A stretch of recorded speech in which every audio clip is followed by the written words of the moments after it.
Icon star Allu Arjun నటిస్తున్న తాజా చిత్రం పుష్ప 2 ది రూల్. ఈ సినిమా కోసం బన్నీ ఫ్యాన్స్ ఎంతగానో ఆసక్తిగా ఎదురుచూస్తున్నారు.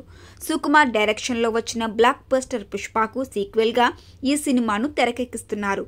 ఇప్పటికే టీజర్, గ్లింప్స్ రిలీజ్ చేసిన మేకర్స్ మరో సాలిడ్ అప్డేట్ తో అభిమానులకు ట్రీట్ ఇచ్చారు.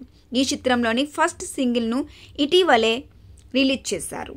ప్రస్తుతం ఈ సాంగ్ సోషల్ మీడియాలో దూసుకెళ్తుంది. పుష్ప పుష్ప పుష్ప అంటూ సాగే పాట ఆడియన్స్ ను ఉర్రూతలూగిస్తుంది. అయితే ఈ సాంగ్ లో బన్నీ చేసిన షూ డ్రాప్ స్టెప్ విపరీతమైన క్రేజ్ దక్కించుకుంటుంది. ఈ స్టెప్ వేస్తున్న వీడియోను చూసిన పుష్ప వీరాభిమాని డేవిడ్ వార్నర్ రిప్లై ఇచ్చారు.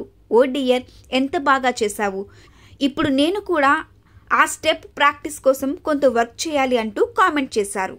అయితే డేవిడ్ వార్నర్ కామెంట్స్ కు బన్నీ కూడా రిప్లై ఇచ్చారు. మనిద్దరం కలిసినప్పుడు తప్పకుండా హుక్ స్టెప్ నేర్పిస్తానని అల్లు అర్జున్ రాసుకొచ్చారు. ఇది చాలా సులభం, మనం కలిసినప్పుడు ఎలా చేయాలో నీకు చూపిస్తా అని కామెంట్స్ లో రిప్లై ఇచ్చారు. ప్రస్తుతం వీరిద్దరి పోస్ట్ నెట్టింట తెగవారిలోగా మారింది. కాగా పుష్ప సినిమా నుంచి Australia cricketer David Warner Allu Arjun నటనకు ఫిదా అయ్యారు. అప్పటి నుంచి బన్నీకి వీరాభిమాని అయిపోయారు. ఎప్పటికప్పుడు సోషల్ మీడియాలో పుష్ప డైలాగ్స్ తో అలరిస్తుంటారు. కాగా ఈ చిత్రంలో హీరోయిన్ గా రష్మిక మందన నటిస్తున్నారు. ఈ మూవీ ఆగస్టు 15న ప్రపంచవ్యాప్తంగా రిలీజ్